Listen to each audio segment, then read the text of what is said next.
हमारे साथ अचल मल्होत्रा, फॉर्मर डिप्लोमेट हमारे साथ जुड़े होंगे, राजनयिक हैं। इसके अलावा आपको बता दें कि संजीव एस अहलूवालिया, आर्थिक मामलों के जानकार भी हमारे साथ जुड़ेंगे। आर्थिक मामलों के बारे में इनसे जानेंगे कि आखिरकार इस डील के बाद आर्थिक चीजों के ऊपर इसका प्रभाव कैसे पड़ेगा। इसके साथ ही मेजर जनरल ए.के. शिवाज रिटायर्ड हमारे साथ जुड़े होंगे। रक्षा क्षेत्र में खासतौर पे इसका इंपैक्ट कैसे पड़ेगा, ऑपरेशंस को लेकर कैसे इंपैक्ट पड़ेगा, लेकिन तमाम बड़े अपने एक्सपर्ट का रुख करेंगे। लेकिन इस बीच एक बड़ी खबर आ रही है जहां पर प्रधानमंत्री मोदी ने भी इस डील को लेकर पोस्ट किया है। आपको बता दें, प्रधानमंत्री मोदी ने इस डील पर का स्वागत किया है। प्रधानमंत्री मोदी ने लिखा है कि उम्मीद है कि इस डील से शांति स्थापित होगी, साथ ही मिडिल ईस्ट संकट की वजह से विश्व अर्थव्यवस्था को भारी नुकसान हुआ है। अब उम्मीद है कि शांति बहाली से चीजें सुधरेंगी। देखिए, तमाम देशों के साथ साथ भारत ने भी और खासतौर पर प्रधानमंत्री मोदी ने भी इसको लेकर, इस डील को लेकर पोस्ट किया है, जिसमें उन्होंने कहा है कि उम्मीद है कि डील से स्थिरता आएगी और जिस तरीके का भारी नुकसान पूरी दुनिया को हुआ है उससे शांति बहाली के बाद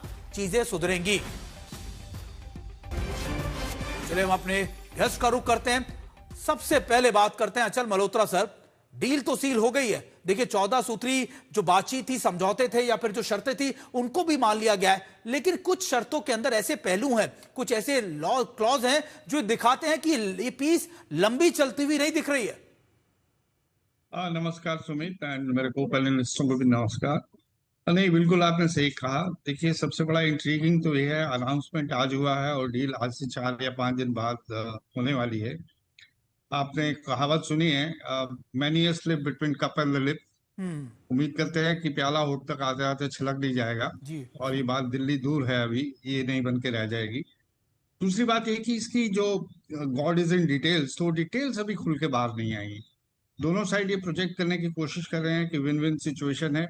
ईरान की तरफ से जो खबर आ रही है वो सब अपने पॉजिटिव पॉइंट्स को हाईलाइट कर रहे हैं कि उनकी जो एसेट्स हैं उसे डीफ्रीज कर दिया जाएगा। और हॉर्मुज के बारे में भी यही हो रहा है कि उनकी मैनेजमेंट चलेगी कुछ समय तक। अमेरिका अपनी तरफ से प्रोजेक्ट कर रहा है, लेकिन सबसे बड़ा स्पॉइलर इजराइल के अंदर ऑलरेडी इसको लेके अफरा तफरी मची हुई है। वो खुश नहीं है इस बात को लेके।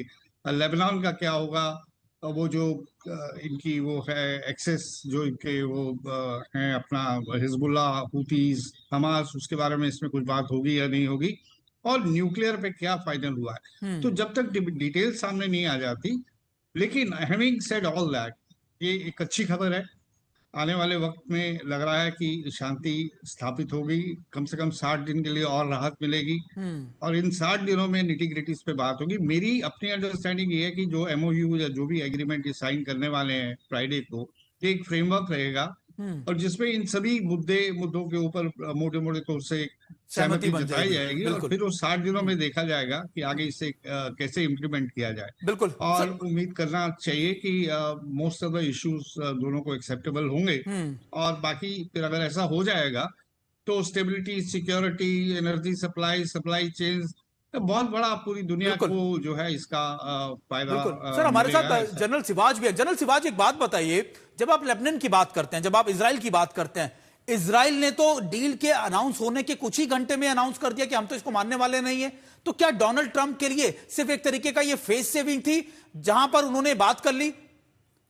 और देखिए, देखो सच्चाई ये है सुमित, ये लड़ाई जो अमेरिका की कभी नहीं थी, ये लड़ाई इजराइल की थी और ये नेतन्याहू ने किसी तरीके से। सर माफ कीजिएगा, बीच में आपको रोक रहा हूं, एक बड़ी खबर आ रही है, उसके बाद आपका रुख करूंगा। आपको बता दें कि इजराइल ने डील का विरोध किया है। हम अपने दर्शकों को जिस तरीके से हम जिस पर चर्चा भी कर रहे थे कि देखिए, अमेरिका ईरान की डील को लेकर इजराइल ने इसका विरोध किया। इजराइल डील मानने को बाध्य नहीं है। अमेरिका ईरान डील का इजराइल की तरफ से विरोध किया गया है। उनके जो वॉर आप कह सकते हैं मंत्री हैं, उनकी तरफ से, वैन गिवियर की तरफ से कहा गया कि देखिए हम इस डील को नहीं मानते और अमेरिका ईरान डील का इजराइल ने विरोध भी किया है। हम आपको बता दें कि इजराइल की तरफ से कहा गया कि देखिए हम इस डील को मानने से इनकार करते हैं और इजराइल के रक्षा मंत्री ने कहा है कि आईडीएफ लेबनान, सीरिया और गाजा के सुरक्षा क्षेत्रों में बनी रहेगी। उन्होंने यह भी कहा है कि हम तमाम दबावों के बावजूद भी लेबनान से आईडीएफ की वापसी का विरोध करते हैं। रक्षा मंत्री की माने तो इजराइल सुरक्षा क्षेत्रों के पीछे नहीं हटेगा। देखिए जनरल सिवाज, हम जो बात कर रहे थे उसी टॉपिक के ऊपर हम बात करते हैं कि देखिए इजराइल को मनाना अमेरिका के लिए कितनी बड़ी चुनौती होने वाला है।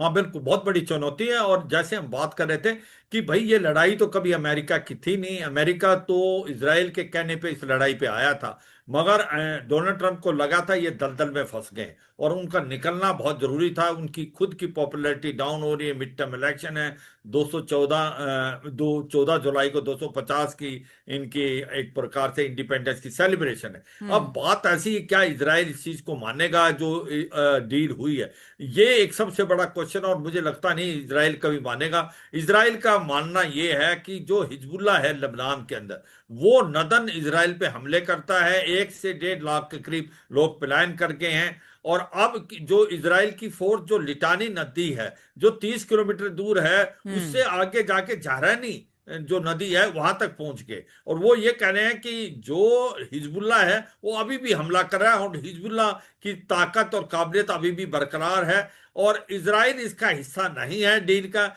इजराइल हिजबुल्लाह पे हमले करता रहेगा। तो अब ये बात आ रही, क्या ये डील फिर चल पाएगी अगर इजराइल इसका हिस्सा नहीं है और इजराइल इस डील को नहीं मानता? ये एक बहुत बड़ा क्वेश्चन मार्क। अब बात आती है, क्या अमेरिका कितना प्रेशराइज कर सकता है नेतन्याहू को इस डील को माने, हमले ना करे? ये एक म्यूट क्वेश्चन है, क्योंकि ये भी समझना पाए इजराइल की ताकत इसलिए है क्योंकि उसको हथियार मिलते हैं अमेरिका से। अगर अमेरिका के हथियार नहीं होते, क्या इजराइल अकेला ईरान से लड़ पाएगा? ये मुझे लगता है बहुत एक क्वेश्चन मार्क आ गया है।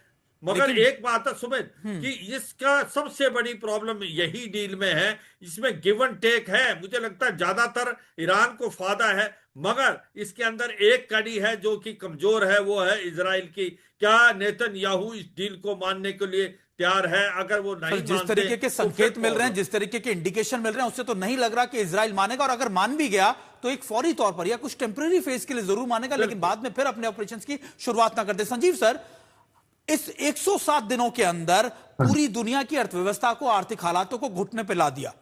अभी की जो डील बनी है, अभी जो 60 दिन का पॉज कह सकते हैं इसको, क्या आपको लगता है कहीं ऐसा ना हो कि ईरान के हाथ में एक ऐसा प्रेशर पॉइंट आ गया है, ईरान जब चाहे पूरी दुनिया को दोबारा से घुटने पर ला सकता है? देखिए, क्योंकि अभी भी ईरान ने हॉर्मूज को लेकर कोई क्लियरिटी नहीं दी है। हाँ, इसमें मैं दो चीज कहना चाहूंगा। एक तो जो प्रधानमंत्री मोदी जी ने इसका स्वागत किया है पीस डील का, मैं उससे सहमत हूं, क्योंकि देखिए ईरान की तरफ से क्या उनका इंटरेस्ट है। उनका इंटरेस्ट ये है, ये नहीं कि वॉर खत्म हो जाए, क्योंकि उनके खुद के लोग लेबनान में लड़ रहे हैं। इजराइल का कोई इंटरेस्ट नहीं है वॉर खत्म करने में।